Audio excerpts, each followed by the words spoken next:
வாழ்க்கையில நம்ம எல்லாருக்கும் நிறைய நண்பர்கள் வந்து இருக்கலாம். ஆனா, ஒரு தடவ நமக்கு கல்யாணம் ஆகிருச்சு அப்படின்னா, அந்த நண்பர்கள லைஃப் லாங் வந்து தொடர்வது ரொம்ப கஷ்டமா தான் இருக்கும். குறிப்பா வந்து பெண்களுக்கு வந்து எடுத்துக்கலாம். ஏன்னா, திருமணம் ஆனதுக்கப்புறம் ஒரு உறவுன்றது வந்து நம்ம ஊர்ல வந்து ரொம்ப டாபுவான டாபிக் மாரி வந்து போயிரும். சரி இத ஏன்டா இப்ப நீ வந்து சொல்றேன்றது வந்து எனக்கு கேட்குது. இதுக்கும் இன்னைக்கு நம்ம பார்க்க போற படத்துக்கும் நிறைய சம்மந்தம் இருக்கு. அந்த வகையில இன்னைக்கு நான் பார்க்க போற படம் 2023ல ஒரு ஹிந்தி லாங்குவேஜ் டிராமா படமா வெளியான 8 AM மெட்ரோ படத்தோட கதை தான் பார்க்க போறோம். வாங்க இப்ப வீடியோக்குள்ள போகலாம். இப்ப படத்தோட ஸ்டார்ட்டிங்ல பார்த்தீங்கன்னா, நம்ம கதாநாயகிய வந்து காட்டுறாங்க. அவங்களோட பேர் வந்து இராவதி. அவங்களுக்கு வந்து கல்யாணம் ஆகிருச்சு. ஒரு குழந்தை இருக்கு. அவங்க வந்து பார்த்தீங்கன்னா, மகாராஷ்டிரால இருக்க நான்டெட்னு சொல்லப்போற ஒரு ஊர்ல வந்து வாழ்ந்துட்டு வந்திருந்திருப்பாங்க. அங்க பார்த்தீங்கன்னா, அவங்க ஹஸ்பண்ட் வந்து ஒரு ஐடி கம்பெனில வந்து ஒர்க் பண்ணிட்டு இருந்திருப்பாங்க. அவங்களுக்கு வந்து அம்மா, அப்பா வந்து இறந்து போயிட்டாங்க. ஒரே ஒரு தங்கச்சி மட்டும் தான் இருக்காங்க. அவங்களோட பேர் பார்த்தீங்கன்னா ரியா. இப்ப இந்த ரியாவுக்கு பார்த்தீங்கன்னா, அவங்களுக்கு வந்து கல்யாணம் ஆகிருச்சு. அவங்களோட ஹஸ்பண்ட் வந்து அமெரிக்காவுக்கு வந்து கிளம்பி போயிட்டாங்க வேலை விஷயமா. இந்த பொண்ணு பார்த்தீங்கன்னா, இப்ப பிரெக்னென்ட்டா இருக்காங்க. ஹாஸ்பிட்டல்ல வந்து சின்ன வலி ஏற்பட்டதுனால அவங்க மட்டும் தான் வந்து அட்மிட் ஆகியிருந்திருப்பாங்க. இப்போ இந்த பக்கம் நம்ம இராவதிக்கு வந்து அவங்க தங்கச்சி வந்து கால் பண்றாங்க. ஆபிராம் வந்து அமெரிக்காவுக்கு வந்து கிளம்பி போயிட்டேன் வேலை விஷயமா. நான் மட்டும் தான் இப்போ ஹாஸ்பிட்டல்ல இருக்கேன். உன்னால இது வர முடியுமா? நீ வந்தா அப்படின்னா அம்மாவோட சாரியை மட்டும் எடுத்துட்டு வான்னு சொல்லி இந்த பொண்ணுக்கு வந்து கால் பண்றாங்க. இராவதியை பொறுத்த வரைக்கும் பார்த்தீங்கன்னா அவங்க வந்து தனியா எங்கேயுமே வந்து போனதே கிடையாது. சின்ன வயசுல ஒரு டைம் அவங்க அப்பா கூட வந்து ட்ரெயின்ல வந்து போயிருந்திருப்பாங்க. அப்போ ஒரு கட்டத்தில் பார்த்தீங்கன்னா அவர் சிகரெட் வாங்கலாம் சொல்லிட்டு ஒரு ஸ்டாப்ல வந்து இறங்கி போயிருந்திருப்பாங்க. அப்போ பார்த்தீங்கன்னா அந்த கேப்ல வந்து ட்ரெயின் வந்து எடுத்துருப்பாங்க. அவர் என்ன பண்ணியிருப்பானா பின்னாடி கம்பார்ட்மெண்ட்ல ஏறி அவங்க பொண்ணை பார்க்கறதுக்காண்டி வந்திருப்பாங்க. அந்த இடைப்பட்ட அந்த கேப்ல பார்த்தீங்கன்னா அந்த சின்ன பொண்ணா இருக்க அந்த இராவதி பார்த்தீங்கன்னா ரொம்ப தவிச்சு போய் அழுக ஆரம்பிச்சு பயந்து போயிருந்திருப்பாங்க. அதுல இருந்து பார்த்தீங்கன்னா அந்த பொண்ணுக்கு ட்ரெயின்ல போறதுன்றதே ரொம்ப பயமாவே இருக்கக்கூடிய ஒரு நிகழ்ச்சியாவே இருக்கும். ஸோ அதனால அந்த பொண்ணு இப்போ அவங்க தங்கச்சியான ரியா கேட்டோன்னே இவங்க என்ன பண்றாங்கன்னா அவங்க ஹஸ்பண்ட் கிட்ட வந்து இந்த விஷயங்களை வந்து சொல்றாங்க. இந்த மாதிரி ரியா வந்து கூப்பிடுறா, நம்ம போய் ஒரு தடவை பார்த்துட்டு வந்துடலாம் சொல்லி கூப்பிடுறாங்க. ஆனா இவர் என்ன சொல்றாங்கன்னா இங்க பாரு எனக்கு வந்து ஒர்க் இருக்கு, எங்க பாஸ் வந்து எனக்கு அடிக்கடி கால் பண்ணிட்டே இருக்கான், என்னால வர முடியாது, இந்த ஒரே ஒரு டைம் நீ வந்து கிளம்பி போயிட்டு வாவேன், ட்ரெயின்ல ஏற அவங்க கொண்டு போய் உன்னை அங்க ஹைதராபாத்ல வந்து இறக்கி விட போறாங்க. அங்கேருந்து நீ உன்னோட தங்கச்சியை பார்க்குற, குழந்தை பிறந்ததுக்கப்புறம் நீ மறுபடியும் வரப்போற, வெறும் 2 வாரம் மட்டும்தான், இந்த ஒரு டைம் மட்டும் நீ வந்து அட்ஜஸ்ட் பண்ணிக்க இராவதி, என்னை வந்து மன்னிச்சிருன்னு சொல்றாரு. இந்த பொண்ணும் பார்த்தீங்கன்னா ரொம்ப சோகமாகவே இருக்காங்க. எப்படி தனியாக போகிறதுன்னு வந்து யோசிச்சுட்டே இருக்காங்க. அடுத்த நாள் ஆகுது. இவங்க என்ன பண்ணுறாங்கன்னா ரயில்வே ஸ்டேஷனுக்கு வந்து போகிறாங்க. ரொம்ப பயந்து பயந்து அந்த ட்ரெயினில் வந்து தனியாக வந்து பயணம் பண்ணுறாங்க. ஏன்னா இதுக்கு முன்னாடியும் பார்த்தீங்கன்னா எங்கே போகிறதா இருந்தாலும் அவங்க ஹஸ்பண்ட் தான் வந்து கூட்டிகிட்டு போவாங்க. இவங்க வந்து தனியாகவே போனதில்லை. ரொம்ப பயந்து போகிற நம்ம இராவதி அந்த ட்ரெயினில் பயணிச்சு அவங்க வந்து ஹைதராபாத் போய் சேர்றாங்க. அங்கே போனதுக்கப்புறம் அந்த பொண்ணு சொன்ன அட்ரஸை கேட்டுக்கிட்டு அந்த ஹாஸ்பிட்டலுக்கு வந்து போகிறாங்க. அங்கே போயிட்டு அவங்க தங்கச்சி வந்து பார்க்குறாங்க.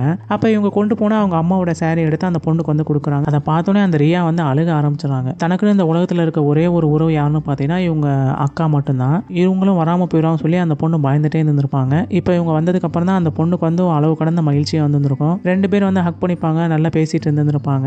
அப்பதான் அந்த ரியா வந்து கேட்பாங்க, சரி நீ எப்படி வந்து சொல்லி கேட்கும்போது இந்த மாதிரி நான் வரும்போது ஆட்டோல வந்தேன், அவன் வந்து இவ்வளோ காசு வந்து கேட்குறான், 500 ரூபாய் கிட்ட வந்து கேட்குறான், சரி அப்போ நீ போகும்போது அப்படின்னா நீ மெட்ரோவில் போவேன் அப்படின்னு சொல்லி இந்த ரியா வந்து இராவதி கிட்ட வந்து சொல்றாங்க. மெட்ரோவா எப்பா சாமி, நான் ஒரு டைம் இந்த ட்ரெயினில் வரதுக்கே வந்து நான் ரொம்ப பயந்துட்டே இருந்தேன், மறுபடியும் என்னை வந்து ட்ரெயினில் போக சொல்லாதங்கிறாங்க. இங்கே பாரு ட்ரெயினில் போகிறதுக்கு வந்து வெறும் 50 ரூபா தான் ஆகும், வெறும் 20 நிமிஷத்தில் உன்னை கொண்டு போய் நம்ம ஸ்டாப் கிட்ட வந்து இறக்கி விட்டுருவாங்க, நீ தைரியமாக அங்கே போகணும் வந்து இந்த ரியா வந்து சொல்கிறாங்க. இவங்களும் வந்து சரி ஓகேன்னு சொல்லிட்டு 500 ரூபா கொடுத்தாலாம் மறுபடியும் ஆட்டோலலாம் போக முடியாது இல்லையா, சீக்கிரமாகவும் போயிடலாம்னு சொல்கிறாங்க, டிராஃபிக் மிச்சம். ஸோ அதனால இவங்க என்ன பண்ணுறாங்க அப்படின்னா இராவதி மறுபடியும் வந்து அந்த மெட்ரோ ஸ்டேஷனுக்கு வந்து போகிறாங்க. அங்கே போய் டிக்கெட் வாங்கினதுக்கு அப்புறம் அந்த பிளாட்ஃபார்மில் போய் வந்து நிற்கிறாங்க. அவங்களுக்கு பார்த்தீங்கன்னா ரொம்ப பயமாக இருக்குது, அவ்வளோ ஷிவரிங்காக இருக்காங்க, அப்படியே வேத்து ஊற்றி அப்படியே அவங்க பார்த்தீங்கன்னா மயக்கம் மட்டும் விழுகிற மாதிரி வந்து டக்குன்னு கீழே விழுக போகிறாங்க. அப்போ அந்த பக்கத்து பார்த்தீங்கன்னா ஒரு பர்சன் மேலே வந்து மோதிடுறாங்க. அவர் வந்து பிடிச்சிடுறாங்க. பிடிச்சோன்னே இந்த பொண்ணு ஏன் இவ்வளோ பயத்தில் இருக்காங்கன்னு சொல்லிட்டு அவங்கள ஒரு இடத்துல உட்கார வச்சுட்டு அவங்களோட அந்த சூட்கேஸை கூட பக்கத்தில் நகர்த்தி வச்சிடறாரு இவர். அந்த பர்சனோட பேர் என்னன்னு பார்த்தீங்கன்னா பிரீத்தம். அவர் தான் நம்ம படத்தோட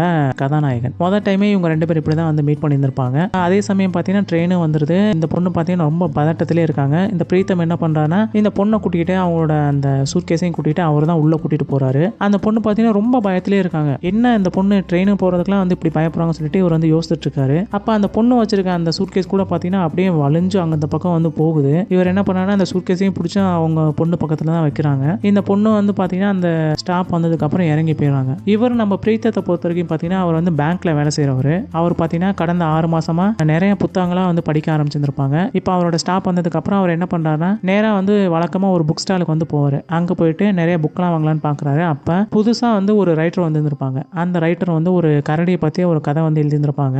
அந்த புக்கு வந்து ஒன்று கூட வந்து சேலாக இருந்திருக்காது. மறுபடியும் வந்து நிறைய புக்கை கொண்டு வந்து அந்த கடையில் விற்கிறதுக்காண்டி வந்து ட்ரை பண்ணியிருந்திருப்பாங்க. அப்போ நம்ம பிரீத்தமாக அங்கே உள்ளே போகிறாரு. போனதுக்கப்புறம் இங்கே பாருங்கள் சார், புது புக்கு வந்திருக்கு, நீங்கள் வேணால் வாங்கிக்கிறீங்களா சொல்லி வந்து அந்த கடைக்காரங்க வந்து கேட்குறாங்க. அவரும் வந்து பிரித்து பார்த்துட்டு ஓகே அப்போ இந்த இருக்க எல்லா புத்தகத்தையும் வந்து எனக்கே கொடுத்துருங்க, ஆஃபீஸில் இருக்க நிறைய பேருக்கு வந்து நான் தரணும்னு சொல்லிட்டு அவ்வளவு புத்தகத்தையும் வாங்கிக்கிறாங்க. அந்த எழுத்தாளருக்கும் பார்த்தீங்கன்னா ரொம்ப ஹாப்பி. கூடவே அந்த பிரீத்தம் என்ன பண்ணியிருந்திருப்பானா, இந்த மாதிரி நான் இன்னைக்கு ட்ரெயினில் வந்து ஒரு பொண்ணை பார்த்தேன், அவங்க பேர் கூட எனக்கு வந்து என்னன்னு தெரியல, அவங்க பார்க்கறதுக்கு வந்து ரொம்ப பயத்தில் நடுங்கிக்கிட்டே இருந்தாங்க. ஒரு பொண்ணுக்கு இந்த மாதிரி பயம் வந்துச்சு அப்படின்னா அதை எப்படி போக்குறது, அதெல்லாம் எப்படி வந்து வார்த்தைகள் பேசுறது, இது சம்பந்தமா ஏதாச்சும் ஒரு புக் இருக்கான்னு சொல்லி வந்து கேட்டிருந்திருப்பாங்க. உடனே அந்த கடைக்காரங்களும் உள்ள போய் தேடி பார்த்துட்டு ஒரு இங்கிலீஷ் ஆத்தர் எழுதின ஒரு புக்கை கொண்டு வந்து கொடுத்துருப்பாங்க. இந்த புக்கு வந்து உங்களோட கேள்விகள் எல்லாத்துக்கும் பதில் சொல்லும் சார், இதை வந்து படிச்சு பாருங்க சொன்னோன்னே அந்த புக்கை வாங்கிட்டு நம்ம பிரீத்தம் என்ன பண்ணியிருந்திருப்பாங்கன்னா வீட்டுக்கு போயிட்டு அதை ஃபுல்லாக வந்து படிச்சுட்டே இருந்திருப்பாங்க. அப்படியே அடுத்த நாள் காலையில் விடியுது. நம்ம பிரீத்தம் என்ன பண்ணுறான்னா வேலைக்கு போகிறதுக்காண்டி அதே மெட்ரோ ஸ்டேஷனுக்கு வந்து போகிறாங்க. அங்கே பார்த்தீங்கன்னா நம்ம இராவதி வந்து அங்கே ஒரு சேரில் உட்காந்துருப்பாங்க. அப்போ அவங்கள பார்த்தோன்னே, ஹாய், என் பேர் வந்து பிரீத்தம், சாரி நான் உங்ககிட்ட வந்து நேற்று சரியாக கூட வந்து பேசாமல் போயிட்டேன், எனக்கு புதுசாக யாராச்சும் ஒருத்தவங்களை பார்த்தா டக்குன்னு பேச்சு வராது அப்படின்னு சொன்னோன்னே அந்த பொண்ணு பார்த்தீங்கன்னா பேசாமே உட்காந்துருப்பாங்க. ஏன்னா இராவதியை பொறுத்த வரைக்கும் ரொம்ப ஷை டைப்பான ஒரு பொண்ணு. புதுசாக யாராச்சும் ஒரு ஸ்ட்ரேஞ்சர் வந்தாங்க அப்படின்னா அவங்க கிட்ட கூட வந்து இவங்க முகம் கொடுத்து வந்து சரியாக பேச மாட்டாங்க. ரொம்ப பயந்த சுபாவம் உள்ள ஒரு பொண்ணு. அவங்க கொஞ்ச நேரம் கழிச்சு என்ன பண்ணுறாங்கன்னா, சார் என்னையும் மன்னிச்சிருங்க, நீங்கள் எனக்கு வந்து நேற்று உதவி பண்ணீங்க, நான் வந்து ஒரு தேங்க்ஸ் கூட வந்து சொல்லாமல் போயிட்டேன், எனக்கு இந்த ட்ரெயினாவே ரொம்ப பயமாக இருக்குது, அதனால தான் வந்து நான் நடுங்கிக்கிட்டே இருக்கேன்னு சொல்லியிருந்திருப்பாங்க. அதை கேட்டோன்னே நம்ம பிரீத்தம் கூட சொல்லுவார், எனக்கும் ட்ரெயினாவே கொஞ்சம் பயந்தான், நானும் இப்போ சரியாக ஒரு 6 மாதத்துலேருந்து தான் இந்த மெட்ரோவே வந்து பயன்படுத்திக்கிட்டு இருக்கேன், இதுக்கு முன்னாடி நானும் வந்து ட்ரெயினை அடிக்கடி வந்து போக மாட்டேன், இதான் எனக்கும் ஃபஸ்ட் டைமும் கூட அப்படி வந்து சொல்லி இவங்க 2 பேரும் வந்து பேச ஆரம்பிப்பாங்க. அப்படியே அவங்களோட ஃப்ரெண்ட்ஷிப் வந்து கொஞ்சம் கொஞ்சமாக வந்து பில்டாக வந்து ஆரம்பிக்குது.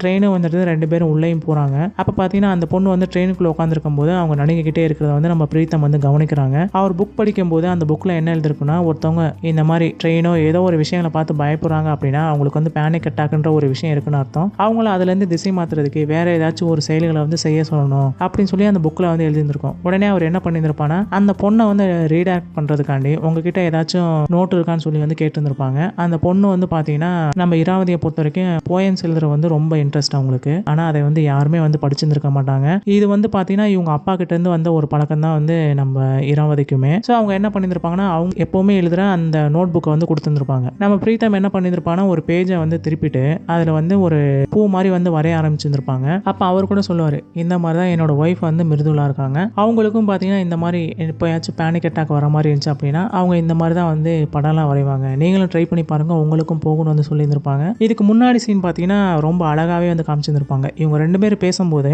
ஒரு எக்ஸ்டென்ட் கூட வந்து இவங்க தப்பாக போயிடக்கூடாதுன்றதுக்காண்டி இந்த பொண்ணு பார்த்தீங்கன்னா டக்குன்னு அவங்களோட காலை வந்து முன்னாடி நீட்டி இருந்திருப்பாங்க. அப்போ அதில் பார்த்தீங்கன்னா அவங்க மிஞ்சி வந்து போட்டு வந்திருப்பாங்க. ஸோ அது மூலமாக அவர் என்ன பண்ணியிருப்பானா, இந்த பொண்ணுக்கு கல்யாணம் ஆயிடுச்சுன்றதையும், உடனே இவர் என்ன பண்ணியிருப்பானா, எனக்கும் வந்து மிருதுலான ஒரு ஒய்ஃப் இருக்காங்க, 2 குழந்தைங்க வேற இருக்காங்க, சின்ன குடும்பம் தான், நாங்கள் மகிழ்ச்சியாக இருக்கும்னு சொல்லி இதுக்கு முன்னாடி வந்து அவங்க பேசியிருந்திருப்பாங்க ட்ரெயினருக்கு முன்னாடி. இப்போ அப்படியே கட் ஆகி இந்த ட்ரெயினுக்குள்ளே பார்த்தீங்கன்னா இவர் வந்து அவங்க ஒய்ஃபை பற்றி பேசியிருந்திருப்பாங்க. எவ்வளோ அழகாக வந்து இந்த சீனை வந்து எடுத்திருப்பாங்கன்றது நீங்கள் படம் பார்க்கும்போது வந்து புரிஞ்சுப்பீங்க. இப்போ அவர் என்ன பண்ணியிருப்பாரு, இந்த படத்தை வரைஞ்சிட்டு அவங்க கிட்ட வந்து கொடுப்பாங்க. அப்போதைக்கு பார்த்தீங்கன்னா அந்த பொண்ணு எனக்கு இதெல்லாம் சரிப்பட்டு வராது, எனக்கு வந்து ரொம்ப வருஷமாக இந்த பெயின் வந்திருக்கு, இது எப்போ போகணும் வந்து எனக்கு தெரியாதுன்னு சொல்லும் போது இவர் என்ன பண்ணியிருப்பானா, அந்த புக்கை கொடுக்கறதுக்கு முன்னாடி இந்த லெஃப்ட் சைடில் பார்த்தீங்கன்னா சில லைன்ஸ் வந்து இவங்க எழுதியிருப்பாங்க. அதை வந்து இவங்க படித்து பார்த்துட்டு நீங்கள் வந்து எழுதுவீங்களான்னு சொல்லி கேட்கும்போது, ஆமாம் எனக்கு வந்து எழுதுறது வந்து ரொம்ப பிடிக்கும், இது வந்து எங்கள் அப்பா கிட்டேருந்து வந்தது, இதை நான் வந்து தொடர்ந்து செஞ்சுக்கிட்டே இருக்கேன் அப்படின்னு வந்து அவங்க சொல்லியிருந்திருப்பாங்க. பரவாயில்ல, அந்த நோட்டை கொடுக்குறீங்களா, நான் இன்னும் கொஞ்சம் படித்து பார்க்கட்டான்னு சொல்லி அவங்க கேட்கவுடனே இந்த பொண்ணு என்ன பண்ணியிருப்பானா மறுபடியும் அந்த நோட்டை வந்து கொடுத்துருப்பாங்க. இவர் நிறைய பேஜ் வந்து படித்து பார்த்துருப்பாங்க.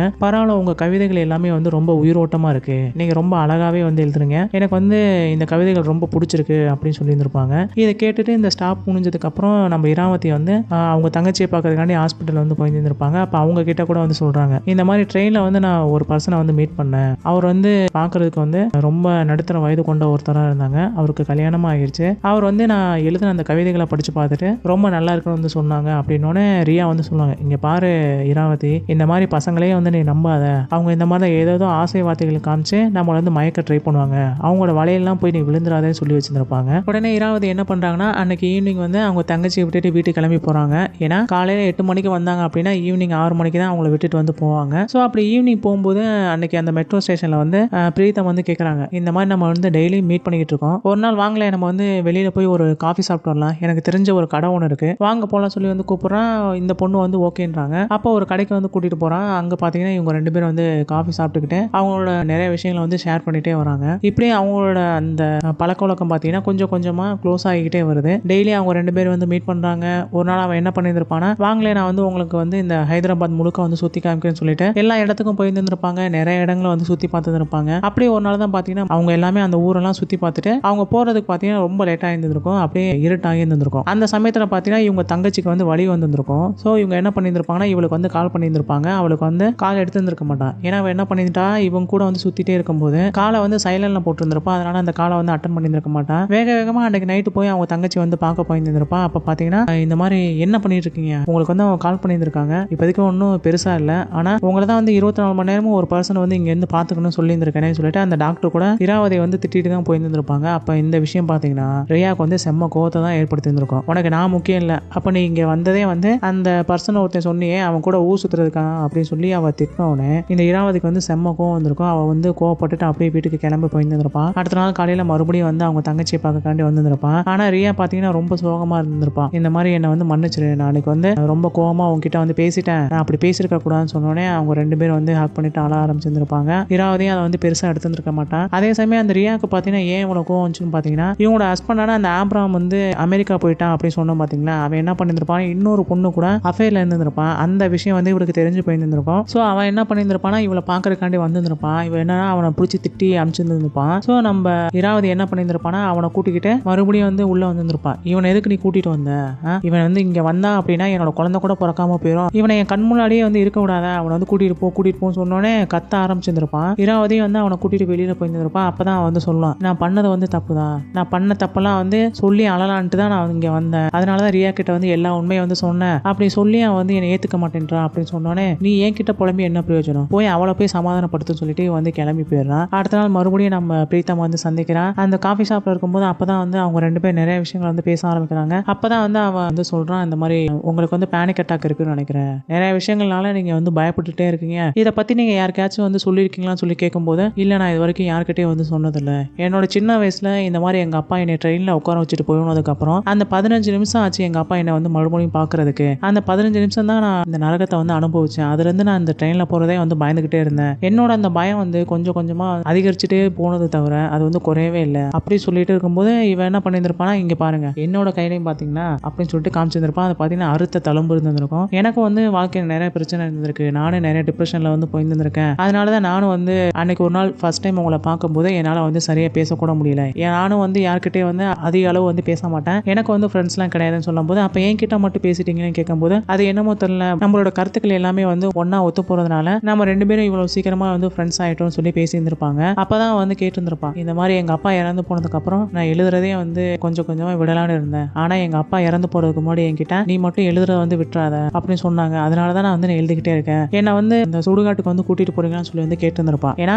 இவங்க அப்பாவை கடைசியா கொண்டு போய் புதைக்க போகும்போது பொண்ணுங்களை வந்து விட மாட்டாங்க இல்லையா, பசங்களை மட்டும் தான் போடுவாங்க இல்லையா, அதனால இவளோட ஹஸ்பண்ட் மட்டும் தான் வந்து போயிருந்திருப்பாங்க, இவ வந்து கடைசியா கூட அவங்க அப்பா வந்து பார்த்துருக்க மாட்டான், அதனால என்ன வந்து இந்த கிரேவ் யார்டுக்கு வந்து கூட்டிட்டு போங்கன்னு சொன்னோன்னே உடனே என்ன பண்ணியிருப்பானா அன்னைக்கு ஈவினிங் இவளை கூட்டிக்கிட்டு அங்க இருக்க ஒரு கிரேவ் யார்டுக்கு வந்து போயிருந்திருப்பாங்க. அங்க பாத்தீங்கன்னா அங்க இருக்க அந்த வேலை செய்வாங்க இல்லையா, அவங்க என்ன பண்ணியிருப்பாங்கன்னா ஒரு பானையில வந்து நிறைய சாம்பலை கொண்டு வந்து இவன் கிட்ட வந்து கொடுத்துட்டு போயிருந்திருப்பாங்க. அதை வாங்கினோடனே அவன் வந்து அழ ஆரம்பிச்சிருப்பான். இந்த மாதிரி நாங்க 4 ஃப்ரெண்ட்ஸ்லாம் வந்து ஒன்னா இருந்தோம், ஒரு நாள் வந்து நாங்க பிக்னிக் போறப்ப அந்த 4 பேரும் வந்து ஆக்சிடென்ட்ல வந்து இறந்து போயிட்டாங்க, அப்ப நான் சொன்னேன் அவங்களோட வீட்டுல வந்து இந்த மாதிரி அவங்களோட வந்து நான் தான் போய் கடலை கலப்பேன்னு சொல்லிட்டு அதை வாங்குறதுக்காண்டி தான் இன்னைக்கு நம்ம வந்திருக்கோம், அட் த சேம் டைம் நீங்களும் வந்து இந்த மாதிரி கிரேவ் யார்ட்லாம் வந்து பார்க்கணும்னு சொன்னீங்க, அதனால தான் நான் கூட்டிட்டு வந்து சொல்லியிருந்திருப்பான். அந்த இதை சொல்ல அவன் வந்து அப்படியே அழ ஆரம்பிச்சிருப்பான். அந்த பொண்ணு வந்து புரிஞ்சுப்பான். உடனே அவன் என்ன சொல்லியிருந்திருப்பானா இந்த மாதிரி உங்க ஒய்ஃபும் உங்க ஃபேமிலியெல்லாம் நான் பார்க்கணும்னு நினைக்கிறேன், என்னை வந்து ஒரு நாள் கூட்டிட்டு போறீங்களா, இந்த மாதிரி என்னோட தங்கச்சிக்கு வந்து குழந்தை பிறக்க போகுது, நானும் வந்து சீக்கிரமா கிளம்பி போனாலும் போயிருவேன், அதுக்குள்ள உங்க ஒய்ஃபையும் குழந்தையும் வந்து நான் பார்க்கணும் வந்து கேட்டுருப்பான். உடனே அவன் என்ன பண்ணியிருந்திருப்பானா அடுத்த நாள் வந்து இவளை கூட்டிக்கிட்டு அவங்களோட வீட்டுக்கு வந்து போயிருந்திருப்பான். அதனாலே பாத்தீங்கன்னா இவளால வந்து அன்னைக்கு அவங்க தங்கச்சியை பார்க்கறதுக்காண்டி ஹாஸ்பிட்டலுக்கு வந்து போயிருந்திருக்க முடியாது. இவன் என்ன பண்ணியிருந்திருப்பானா இந்த பிரீத்தம் கூட வந்து அவங்க வீட்டுக்கு போயிருந்திருப்பான். அங்க பாத்தீங்கன்னா அவன் வந்து ஒரு கதை சொல்லியிருந்திருப்பான். இந்த மாதிரி எங்க வீட்டுல வந்து ஒரு நாய்க்குட்டி இருக்கு, அந்த நாய்க்குட்டிக்கு வந்து காலையில இருந்து வாந்தி எடுத்துக்கிட்டே இருந்துச்சு, அதை வந்து மிருதுலா வந்து ஹாஸ்பிட்டலுக்கு போறேன்னு சொல்லியிருந்தா, சோ வீட்டுக்கு போய் பார்ப்போம் அவ உண்மையிலே இருக்காளான்னு சொல்லிட்டு இவளை கூட்டிட்டு அங்க போயிருந்திருப்பான். கதவை போட்டு இருந்திருக்கும். அப்போ ஒருவேளை ஹாஸ்பிட்டலுக்கு தான் போயிருப்பான்னு சொல்லிட்டு வந்து கதவை திறந்துட்டு உள்ள போறான். அங்க வந்து ஒரு லெட்டர் இருந்திருக்கும். அந்த லெட்டர்லயும் அதே மாதிரி தான் வந்து எழுதியிருந்திருக்கும். அந்த வீட்டுக்குள்ள பாத்தீங்கன்னா யாருமே இருந்திருக்க மாட்டாங்க. அங்க இருக்க அந்த போட்டோ வந்து இவ பாப்பா அப்படியே மெதுவா 2 பேரும் வந்து அப்படியே மேல மாடிக்கு போற மாதிரி இருக்கு. அப்ப ஒரு கட்டத்துல பாத்தீங்கன்னா இவ வந்து டக்குன்னு அவன் மேல வந்து ஒரே ஸ்டெப் தானே இருக்கும் இல்லையா, சோ நடக்கும்போது கால் தவறி அவன் மேல வந்து மோதிடுவான். டக்குன்னு இவன் என்ன பண்ணியிருந்திருப்பானா அவளை வந்து ஹக் பண்ணியிருந்திருப்பான். இது வந்து அவளுக்கு ஒரு மாதிரி ஒரு உணர்ச்சியை தூண்டி இருந்திருக்கும். இது சரிப்பட்டு வரான்னு சொல்லிட்டு அவன் என்ன பண்ணியிருந்திருப்பானா கிளம்பி வந்து அந்த ஹாஸ்பிட்டலுக்கு வந்து போக ஆரம்பிச்சிருந்திருப்பான். அங்க பாத்தீங்கன்னா அவங்க ஹஸ்பண்ட் வந்திருப்பாங்க. இவ்வளவு நாள் இவங்க ஹஸ்பண்ட் என்ன பண்ணியிருந்திருப்பான், இவ வீட்டுல இருந்தா கொஞ்சம் கூட வந்து கண்டுக்காம இருந்திருப்பான். ஆனா ஒரு டைம் கூட வந்து உன்னை வந்து நான் மிஸ் பண்றேன் அந்த மாதிரி வந்து சொல்லியே இருந்திருக்க மாட்டான். அன்னைக்கு ஒரு நாள் பாத்தீங்கன்னா இவளை பாக்குறதுக்காண்டி அங்க வந்திருப்பான். அதுவும் பாத்தீங்கன்னா அன்னைக்கு அவளோட பிறந்த நாள் வேற. சோ அவன் என்ன பண்ணியிருந்திருப்பான் பண்ணியிருந்திருப்பானா, நீங்க எப்போ வந்திருக்கேன்னு சொல்லி இவன் வந்து கேட்டிருந்திருப்பான். நான் வந்து 5 மணி நேரம் ஆச்சுன்னு வந்து அவன் சொல்லியிருந்திருப்பான். இதை கேட்டவங்களுக்கு வந்து பக்குன்னு இருந்திருக்கும். நீ எங்கே போனேன்னு சொல்லி கேட்கவுடனே இவளுக்கு என்ன சொல்றேனே வந்து தெரிஞ்சிருந்திருக்காது. உடனே ரியா என்ன பண்ணியிருந்திருப்பானா, இந்த மாதிரி நான் வெளியில டீ குடிக்கணும்னு போயிட்டு ஃப்ரெண்டு வீட்டுக்கு போயிட்டு வந்தேன்னு சொல்லியிருந்திருப்பான். சரி, என்னோட ஃப்ரெண்டு ஒருத்தவங்க வந்து நீ இன்னொரு பர்சனை வந்து ஒரு புக் ஸ்டோருக்கு போனதா பார்த்ததா வந்து சொன்னாங்க. ஸோ அவங்க யாருன்னு சொல்லி கேட்கும்போது அது வந்து ரியாவோட ஃப்ரெண்டு, அவங்க ஹஸ்பண்ட் தான் வந்து இங்கே வந்திருந்தாங்க. அவங்கள கூட்டிக்கிட்டு தான் வந்து நான் போனேன். அது ரியாவுக்கு தெரியுன்ற மாதிரி வந்து ரியா என்ன பண்ணியிருந்திருப்பானா ஒரு கதையை வந்து சொல்லியிருந்திருப்பான். உடனே அவங்க ஹஸ்பண்ட் என்ன பண்ணியிருந்திருப்பாங்கன்னா, சரி லேட் ஆயிடுச்சு, நான் வந்து ஊருக்கு கிளம்பி போறேன், இந்த மாதிரி உன்னை பிரிஞ்சதுல நான் இன்னைக்கு தான் வந்து ரொம்ப மிஸ் பண்றேன் அப்படின்னு சொல்லியிருந்திருப்பான். உடனே என்ன பண்ணியிருந்திருப்பான், இருங்க நான் கொண்டு வந்து விடுறேன்னு சொல்லிட்டு இவங்க 2 பேர் வந்து ஒரு காஃபி கடைக்கு வந்து போயிருந்திருப்பாங்க. எந்த கடைக்கு? இவளும் பிரீத்தமும் ஒரு கடைக்கு போய் குடிப்பாங்களே அதே கடைக்கு வந்து போயிருந்திருப்பாங்க. அப்பதான் வந்து இவளோட ஹஸ்பண்ட் என்ன பண்ணியிருந்திருப்பானா, ஒரு சின்ன பாக்ஸ் எடுத்து இவளுக்கு வந்து கொடுத்துருப்பான். அந்த பாக்ஸை இராவதி வந்து திறந்து பார்ப்பாங்க. அதுக்குள்ள பாத்தீங்கன்னா, இவ்வளவு நாள் நீ வந்து என் கூட இருந்திருக்க, ஆனா எனக்கு வந்து எதுவுமே தோணல, இவ்வளவு நாள் நீ இருந்ததுக்கு உனக்கு வந்து நான் என்ன நன்றி சொல்லணும்னு தெரியலன்னு சொல்லிட்டு ஒரு கிஃப்ட் வந்து அவளோட பர்த்டேக்கு வந்து கொடுத்துருப்பான். அதை திறந்து பார்த்தேன்னா அப்பதான் அவளுக்கு வந்து புரிய ஆரம்பிச்சிடும். எந்த ஒரு காரணத்திலையும் நம்மளோட ஹஸ்பண்ட் வந்து நம்ம விட்டு பிரிஞ்சிடக்கூடாது, தவறான வழிக்கு வந்து போயிடக்கூடாதுன்னு சொல்லிட்டு அவன் வந்து அதை நினைக்க ஆரம்பிச்சிருப்பான். அவனும் கிளம்பி இந்த மாதிரி அவங்களோட வீட்டுக்கு வந்து போக ஆரம்பிச்சிருப்பான் ட்ரெயின்ல. இந்த பக்கம் இவன் என்ன பண்ணியிருப்பானா, மறுபடியும் ரியா வந்து பார்க்க போயிருந்திருப்பான். நீ எதுக்கு இந்த மாதிரி வந்து போய் சொன்ன, இதை வந்து நம்ம உண்மையதான் வந்து சொல்லியிருந்திருக்கணும், இது வந்து அவருக்கும் தெரிஞ்சிருக்குன்னு சொல்லி நம்ம இராவதி வந்து சொல்லுவான். இங்க பாரு, எல்லாருமே வந்து உன்னோட ஹஸ்பண்ட் மாதிரி இருக்க மாட்டாங்க, அவர் வந்து பாத்தீங்கன்னா 1 மில்லியனா ஒருத்தர் மாதிரி தான், இந்த மாதிரியான ஒரு ஹஸ்பண்ட் கிடைக்கிறது வந்து ரொம்ப கஷ்டம், அவர் வந்து நீ விட்டுறாதன்னு சொல்லியிருந்திருப்பான். ஸோ அடுத்த நாள் பாத்தீங்கன்னா நம்ம ரியாக்கு வந்து குழந்தை பிறந்திருக்கும். இந்த ஆப்ராமையும் வந்து உள்ள விட்டு இருந்திருப்பான். அவனும் வந்து குழந்தைய வந்து பார்த்துருப்பான். அவங்க 2 பேரும் வந்து கடைசியில ஒன்று சேர்ந்திருப்பாங்க. இந்த பக்கம் இவன் என்ன பண்றானா, குழந்தை பிறந்துச்சுன்னா இப்ப வந்து மறுபடியும் வீட்டுக்கு கிளம்பி போகணும் இல்லையா. ஸோ அதை சொல்றதுக்காண்டி இவன் என்ன பண்றானா, மறுபடியும் அடுத்த நாள் வந்து பிரீத்தம் பார்க்கறதுக்காண்டி போறான். அப்பதான் வந்து பிரீத்தம் கிட்ட வந்து சொல்றான், இந்த மாதிரி என் தங்கச்சிக்கு வந்து குழந்தை பிறந்துருச்சு, நான் வந்து இன்னும் ஒரு நாள் வந்து நான் கிளம்ப போறேன், இனிமே நான் இங்க இருப்பேனான்னு வந்து தெரியலன்னு சொல்லியிருந்திருப்பான். ஸோ அந்த குழந்தை பிறந்த பார்க்கறதுக்காண்டி உங்க ஹஸ்பண்டும் மறுபடியும் வந்திருப்பான். ஸோ என்ன பண்ணியிருந்திருப்பான் அப்படின்னா, அவங்க ஹஸ்பண்ட் கிட்ட வந்து சொல்லுவான், இந்த மாதிரி நான் வந்து ஒரே ஒரு ஃப்ரெண்டை மட்டும் நான் பார்த்துட்டு வரேனே, நம்ம இங்க ஊருக்கு போறதுக்கு முன்னாடி சொன்னோன்னே அதை நீங்களும் பார்க்கணும் அப்படின்னு அவர் வந்து சொல்லியிருந்திருப்பாங்க. இல்ல பரவாயில்ல, எனக்கு வந்து டயர்டா இருக்கு, நான் வந்தது, நீ மட்டும் போய் பார்த்துட்டோன்னு சொல்லியிருந்திருப்பாங்க. உடனே அவன் என்ன பண்றானா, கிளம்பி நம்ம பிரீத்தமோட வீட்டுக்கு வந்து போயிருந்திருப்பான். அங்க பாத்தீங்கன்னா அவன் இருந்திருக்க மாட்டான். ஏன்னா லாஸ்டா இவன் வந்து அந்த ரயில்வே ஸ்டேஷன்ல இந்த மாதிரி இதுதான் வந்து நம்ம சந்திக்கிற லாஸ்ட்னு சொன்னோன்னே அவங்க 2 பேரும் அப்படியே பிரிஞ்சு போயிருந்திருப்பாங்க. அந்த வழி பாத்தீங்கன்னா அவனுக்கு வந்து ரொம்ப அழுகாவே வந்திருக்கும். அதுக்கடுத்து அவங்க வந்து பேசியிருந்திருக்கவே மாட்டாங்க. ஏன்னா இதுக்கப்புறம் வந்து நம்ம பேசக்கூடாது, நம்மளோட பழக்க வழக்கம் வந்து இதோட முடிஞ்சு போயிடும், இனிமே நம்ம எப்ப சந்திக்கிறோமோ அப்போதைக்கு மட்டும் வந்து நம்ம மீட் பண்ணிக்கலாம், அது வரைக்கும் நீங்க வந்து எனக்கு கால் கூட பண்ணாதீங்கன்ற மாதிரி இவங்க 2 பேரும் பேசி வச்சிருந்திருப்பாங்க. அதனாலே பாத்தீங்கன்னா நம்ம பிரீத்தம் வந்து ரொம்ப சோகத்துல வந்து பயந்துருப்பான். இதனால பாத்தீங்கன்னா இப்ப நம்ம இராவதி என்ன பண்ணிருப்பானா, இவனுக்கு என்ன ஆச்சோன்னு சொல்லிட்டு இவ பயந்து போயிட்டு அவனோட வீட்டுக்கு வந்து போயிருந்திருப்பான். அங்க பாத்தீங்கன்னா அவன் வந்து அங்க இருந்திருக்க மாட்டான். கதவை வந்து பூட்டி கிடந்திருக்கும். அந்த சைட்ல இருக்க ஜன்னலை திறந்துருப்பாப்பா. அங்க பாத்தீங்கன்னா இவ வந்து ஃபர்ஸ்ட் டைம் அவங்க வீட்டுக்குள்ள போகும்போது ஒரு போட்டோ பார்த்தேன்னு சொன்னேன் பாத்தீங்களா, ஃபேமிலி போட்டோ. அந்த போட்டோல பாத்தீங்கன்னா மாலை இருந்திருக்கும். ஸோ இவ்வளவு நாள் இவன் என்ன சொல்லியிருப்பான், எனக்கு வந்து ஒரு மனைவி 2 குழந்தைங்களாம் இருக்காங்க,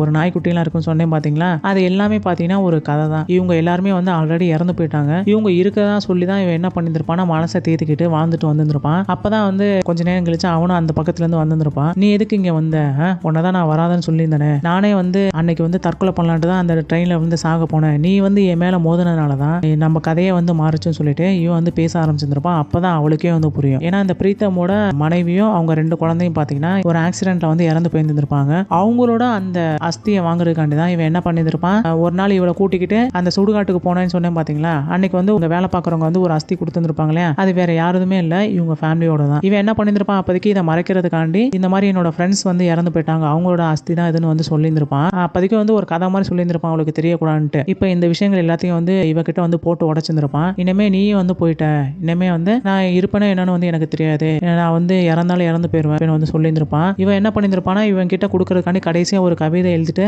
அந்த லெட்டர் கொண்டாந்து இவன் கிட்ட வந்து கொடுத்துருப்பான். இவன் என்ன பண்ணியிருப்பானா, அவ போனதுக்கு அப்புறம் அதை அழுதுகிட்டே அவ போயிருந்திருப்பான். இவன் வந்து டக்குன்னு அதை பிரிச்சு கூட படிக்காம அதை வந்து கிழிச்சு போட்டு இருந்திருப்பான். அப்படியே இவன் என்ன பண்ணியிருப்பானா, ஊருக்கு கிளம்பி போயிருந்திருப்பான். அவங்க குழந்தைங்களோட வந்து மகிழ்ச்சியா பேச ஆரம்பிச்சிருப்பான். இவங்க ஹஸ்பண்ட் கிட்டேயும் வந்து ரொம்ப நெருக்கமா வந்து பழக ஆரம்பிச்சிருப்பான். பழையபடி இவங்க ஃபேமிலி வந்து நல்லா ஆரம்பிச்சிருக்கும். இந்த பக்கம் ரியாவும் அவங்க ஹஸ்பண்ட் கூட வந்து ரொம்ப மகிழ்ச்சியா இருந்திருப்பான். இந்த பக்கம் இவனை வந்து காட்டுறாங்க. அவன் மட்டும் பாத்தீங்கன்னா இந்த மாதிரி இவ போனதுக்கு அப்புறம் இவங்க ஒய்ஃப் இறந்து போனதுக்கு அப்புறம் இவன் வந்து இறந்து போயிடலாம் சொல்லிட்டு தான் இருந்திருப்பான். ஆனா அந்த சமயத்துல இந்த இராவதியை மீட் பண்ணதுக்கு அப்புறம் தன்னோட வாழ்க்கையில ஒரு பொண்ணு வந்துட்டாங்க சொல்லிட்டு தான் அவன் சந்தோஷமா இருந்திருப்பான். இப்ப அந்த பொண்ணு இல்லைன்றத அவனால வந்து ஏத்துக்க முடியல. சோ மறுபடியும் இறந்து போயிடலாம் சொல்லிட்டு தூக்கெல்லாம் போட பாக்குறான். ஆனா அதுவும் அவனால போட முடியல. அப்போதைக்கு அவன் என்ன பண்றானா, அங்க இருக்க புத்தகத்தெல்லாம் வந்து தூக்கி வீசி எறிறான். இனிமே நம்ம படிக்க வேணாம் சொல்லிட்டு தான் அவன் என்ன பண்ணிருப்பான், எல்லாத்தையும் தூக்கி எறிஞ்சிருப்பான். அப்ப பாத்தீங்கன்னா இவன் கிழிச்சு போட்டான்னு சொல்லி பாத்தீங்கன்னா லெட்டர், அந்த லெட்டர் வந்து அங்க கடந்திருக்கும். அந்த லெட்டர் யார் கொடுத்தா, நம்ம இராவதி மாதிரி தான் கொடுத்துருந்துருப்பாங்க. அப்போ அதை ஒட்டி வச்சு அவன் வந்து படிக்க ஆரம்பிச்சிருப்பான். இந்த மாதிரி நம்ம 2 பேருக்குள்ள இருக்க அந்த உறவு வந்து அது எப்பவுமே வந்து ஒரு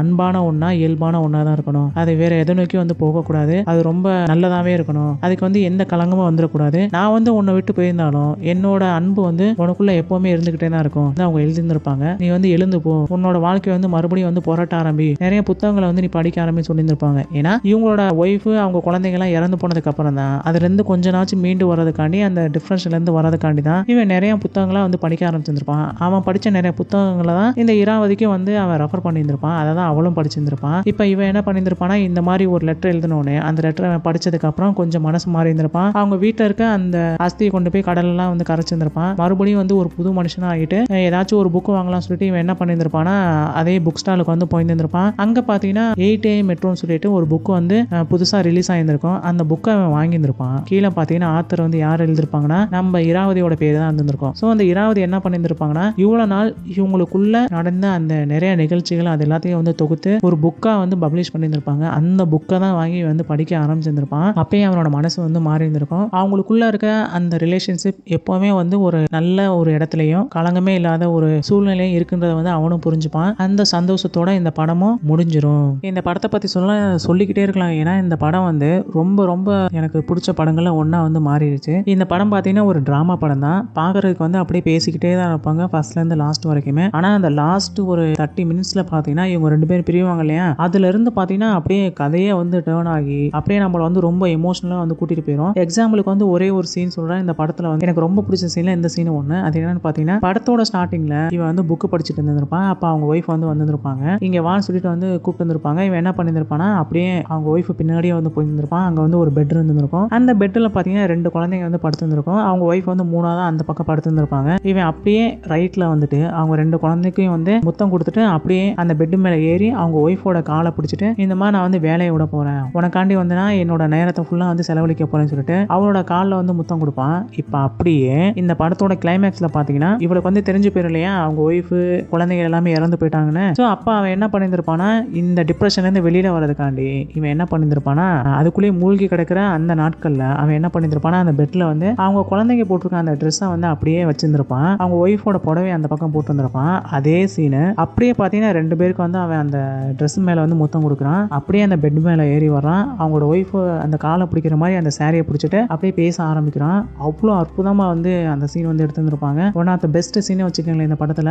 அதே மாதிரி இந்த படத்துல பாத்தீங்கன்னா எந்த விதமான அடல் கண்டனும் கிடையாது. நான் கூட இந்த மாதிரி போதே சப்போஸ் ஏதாச்சும் வச்சிருவாங்கன்னு சொல்லி நினைச்சிட்டு இருந்தேன். பட் எதுவுமே வந்து இல்ல. தேவையில்லாத பாட்டும் இந்த படத்துல வந்து கிடையாது. இயல்பாவே இருக்கும். இந்த படம் பாத்தீங்கன்னா கண்டிப்பா எல்லாரும் பார்த்தே ஆகணும். ஏன்னா திருமணம் கழிச்சு ஒரு உறவுன்றது எப்பவுமே வந்து ஒரு கள்ளக்காதலா தான் இருக்கணும்ன்ற அவசியம் வந்து எதுவுமே கிடையாது. அது வந்து ஒரு முழுக்க முழுக்க ஒரு நல்ல நட்பா கூட இருக்கலாம்ன்ற ஒரு எடுத்துக்காட்டா தான் இந்த படத்தை வந்து எடுத்திருந்திருப்பாங்க. ரொம்ப அழகாவே வந்து போர்ட்ரே பண்ணியிருந்திருப்பாங்க. 2 ஆக்டருமே வந்து ரொம்ப சூப்பரா வந்து நடிச்சிருந்திருப்பாங்க. பேக்ரவுண்ட் ஸ்கோர் வந்து பின்னி எடுத்திருந்திருப்பாங்க. அட் த சேம் டைம் அந்த ஹைதராபாத்தோட அந்த சிட்டி வியூ, அந்த சினிமாட்டோகிராஃபி எல்லாமே வந்து ரொம்ப சூப்பரா இருக்கும். இந்த கதையும் பாத்தீங்கன்னா ஸ்லோவா போற மாதிரி தான் இருக்கும். அதெல்லாம் வந்து கிளைமேக்ஸ் பார்த்ததுக்கு அப்புறம் அதெல்லாம் வந்து என்னப்பான்ற மாதிரி வந்து நமக்கு மறந்து போயிடும். எல்லாரும் கண்டிப்பா பார்க்க வேண்டிய படங்கள் எந்த படமும் ஒன்று மிஸ் பண்ணிடாதீங்க. அவ்வளோதான் ஃப்ரெண்ட்ஸ். இப்போ நம்ம வீடியோட எண்டுக்கு வந்துட்டோம். மேலும் இது போன்ற உலக படங்களோட விமர்சனங்கள் உங்களுக்கு வேணும்னா மறக்காம நம்ம சேனலில் போற நிறைய வீடியோக்கள் வந்து தொடர்ந்து பாருங்க. மீண்டும் இன்னொரு வீடியோ சந்திப்போம். தேங்க்யூ.